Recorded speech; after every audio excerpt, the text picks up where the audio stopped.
tell me again how this, tell me the technical stuff about this as far as the imperfect blah, blah, blah. Well, the word here in Hebrew is just an imperfect, which means it's a present and a future, that I am who I am.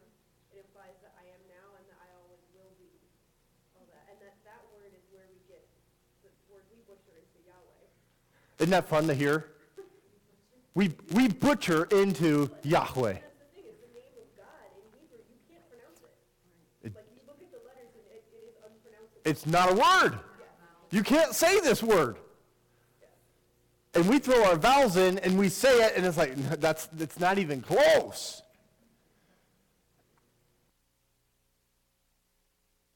Well, giving something a name gives it a singularness, and being everything and nothing all at the same time. Yeah. There's a hopefulness to having a name, isn't there? But there is a limiting factor of sorts when you name something. That's where the way that this is structured is such that it says not only what I am now, but everything I've been and everything I'm going to be, it's beyond your understanding.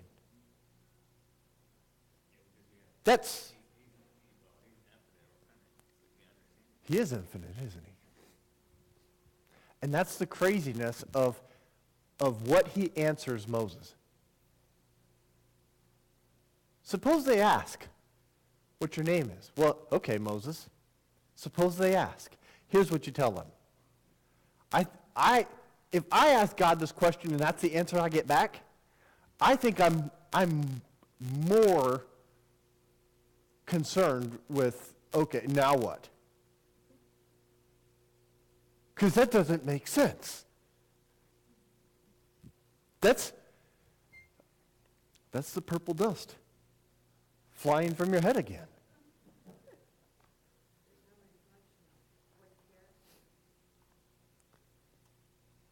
Say what? To me, there's like no reflection of what character is it. I am the God that heals thee. I am the provider. I am the... Well, that's the whole thing. It's just I am. I am. It's all of that. You can't live that. What are you needing right now? Because I am. And much, much more. I mean, think of the names we hear of God. Think of the things that we have legitimately experienced a need of God. And yet all of these things, of all of us, still do not contain all of who God is. It's still not enough to fully picture or understand who our God is. And that is who Moses needs to convey he's working for. All right, Pharaoh, here's my boss. I am. You know, now that's not who he's told to tell his name to, is it? Moses is not so much concerned about Pharaoh as much as he is his own people. Will my own people believe me in this?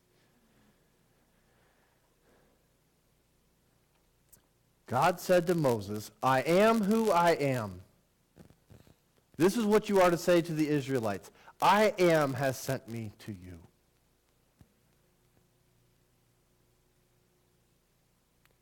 And that, I am has sent me to you. That will be enough for them to be okay with this. That will be enough for them to be on board with this.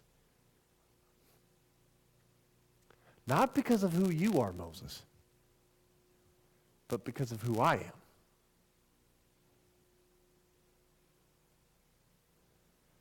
There are some times we see in Jesus' life, in his ministry, where he answers something. And his answer is such that it's like, whoa. And no one asks him any more questions. Because he blows their mind. because it's beyond their ability to understand. Or it cuts them so deeply. They're like, don't ask him any more things. This already is painful enough. There are some moments where they set up to trap him. And it's like in Scooby-Doo, right? Where Scooby and Shaggy get snatched up in their own trap. That's nice. God tells Moses, I am who I am. And it's not so much to explain anything. This really doesn't help gain a bearing. Because it's too big to understand. But yet so small. I mean, think about it. In our language, it's 3 letters. It's 3 letters in our language. I am. He is. And that's what we're going to be looking at over the next number of weeks. But as Jesus talks about, he reveals, I am, a number of times. I think there's 8 passages, isn't there? Something like that. There's 8 passages or eight times that Christ identifies himself as, I am. He references that.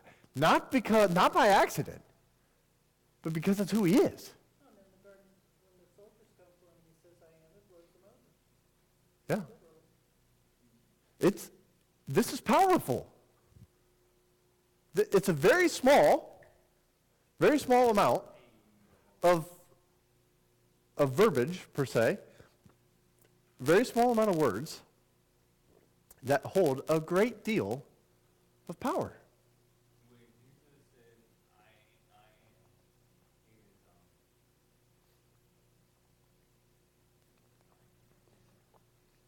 am, You're onto something good. When Jesus says, I am, when Jesus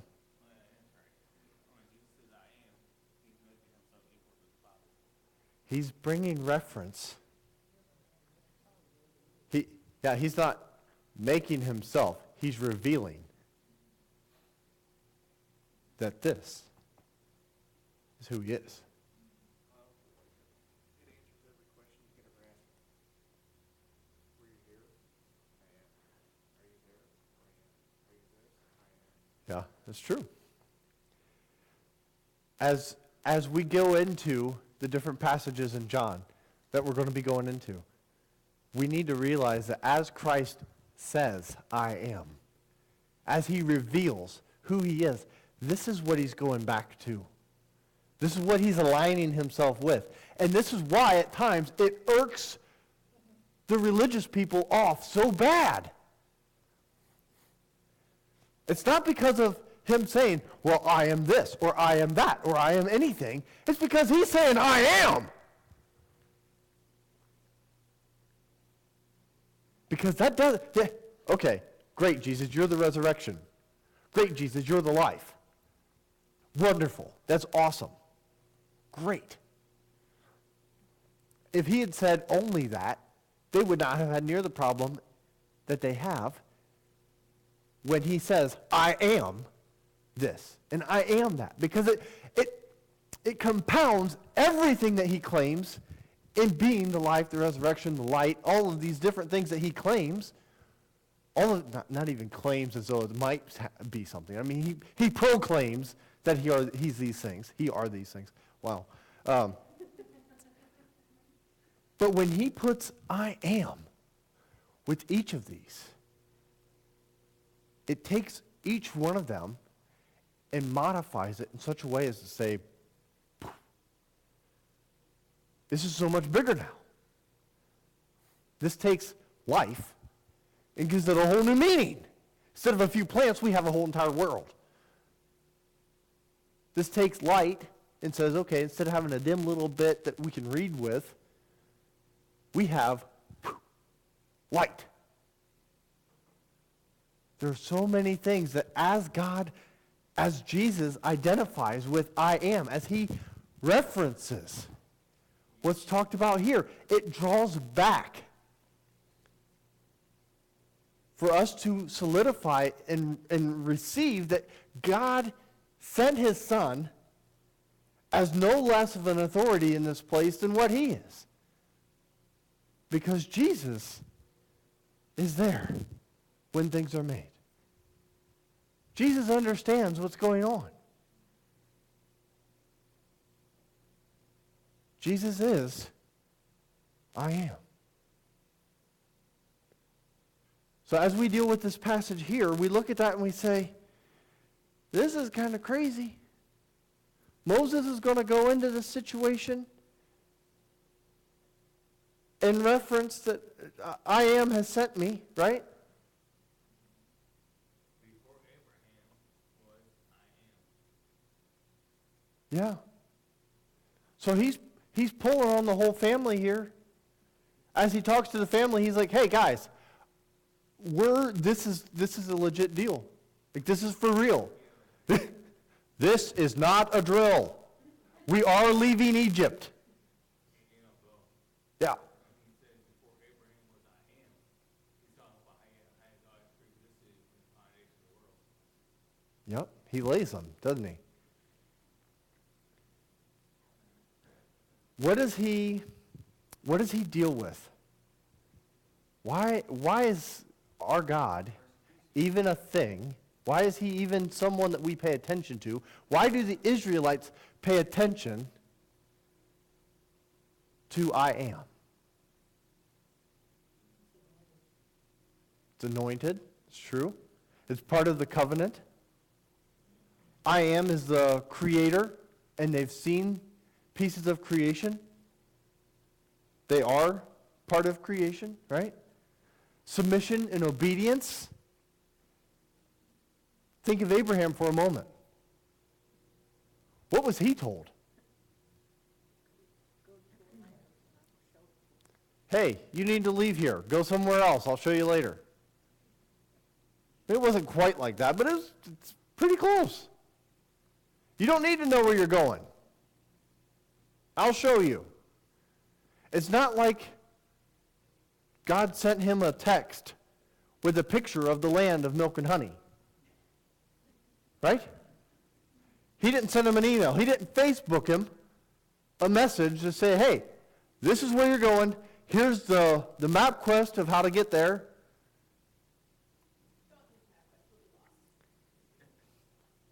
Maybe they did.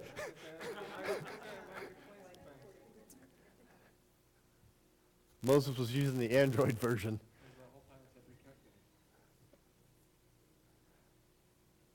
As we deal with this life, as we deal with I am, as the Israelites look at this storyline, as they look at the narrative of their heritage,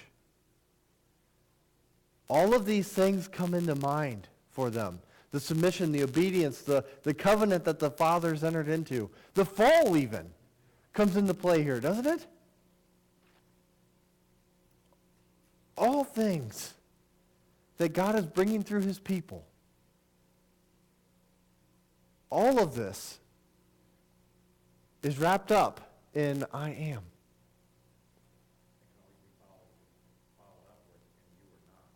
Well, snap. I like that. That is a very true statement. He said, I am can be followed up with, and you are not. Because there are times where we seek to step into that spot, don't we? Where someone says, hey, we need this. I can do that. Or I am the guy you're looking for. And that can be cool and not so cool all in the same token, right? There are times where we see that, even here, Moses replies.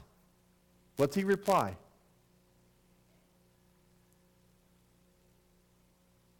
Here I am.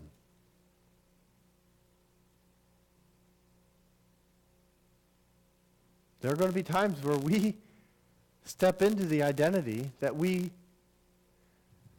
embrace the image of which we're made in. But may we remember that we are not him. We may bear his image, but we are not him.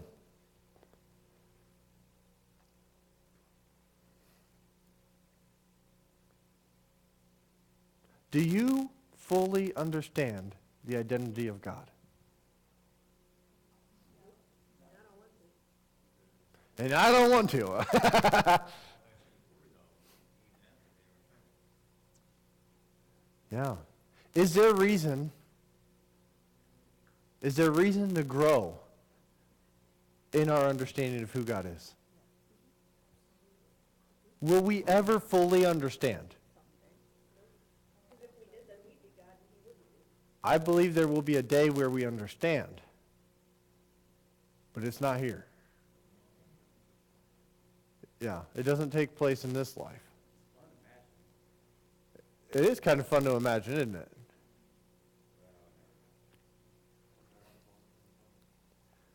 There are going to be times where we're going to experience things in life, where we experience the brokenness, where we experience results of the fall, where we may encounter times that we question, can God handle this? Not because of our doubt of God, but because we've never encountered it before. When my kids break stuff, they're reaching a point where they're like, well, can Dad fix this? They know I fix things, but when they break some things, they're like, well, can Dad fix this? And in those moments where our brokenness compounds to such a degree that we're like, well, can our God do this? And he responds back, I am. It doesn't always look cool or pretty or any of the ways that we would ever do it, right? And it seldom comes without pain and the repercussions of dealing with what's going on. But our God is the I am. And as we continue to step into the variety of things that Christ identifies, as he proclaims, I am, may we remember that we step alongside of Christ, that we follow him, and that we embrace, as we go, the identity that he instills within us. We are not going as ourselves when we lay down our life and pick up the cross and follow Christ. We no longer go in our name. We no longer do things for ourselves. But we go bearing the image of the kingdom, doing the kingdom's work. We are no longer our own, are we? And we embrace. And we dig into and we move from the identity of the I am. It is important to remember that we are not, but it is because of who he is, it is because of who the I am is, that we go in his name and serve in the way that we do. And there are so many things of which we fail to remember that it's not because of who we are that we have the ability and the power and the call to do any of the number of things God invites us into, but because of who we follow and because of his identity. So wrestle with that for the next week. How is it that we step into living in the identity of Christ? We're going to take communion. I have a question for us as we prepare for communion today. How is it that we get to take communion?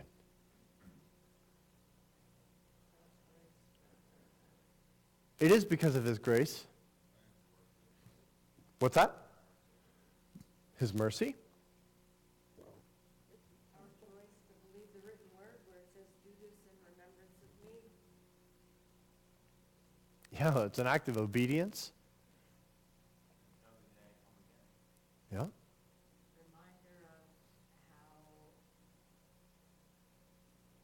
the different facets of brokenness of a human being's life have been healed Yeah. generationally. Sins, transgressions, iniquities, my broken body and the shed blood. What have you done to deserve being at this table? Nothing. What have you not done to deserve being at this table?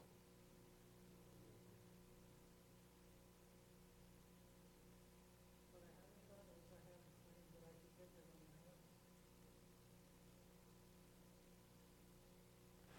my own. Yeah, when it comes to the table, when it comes to us being able to participate in communion, it has nothing to do with us. Christ makes the way for us to come and participate. Participate in his brokenness, participate in his shedding of his blood, that we may have life. We don't get it because we don't do certain acts, or we do certain acts, or we do things that we're not supposed to do. It's not about anything we do or don't do. As much as it is that we believe that Christ laid down his life that we may have life, and he calls us to do this in remembrance of him, that we may respond to his grace and mercy. That we may respond to the life he offers us. He says, come. Come, follow me. And this is for us to remember that he laid down his life that we may follow. And to do so, we must lay our lives down as well. So as we celebrate communion today, may we do this in remembrance of Christ. Rick, would you mind coming forward, please?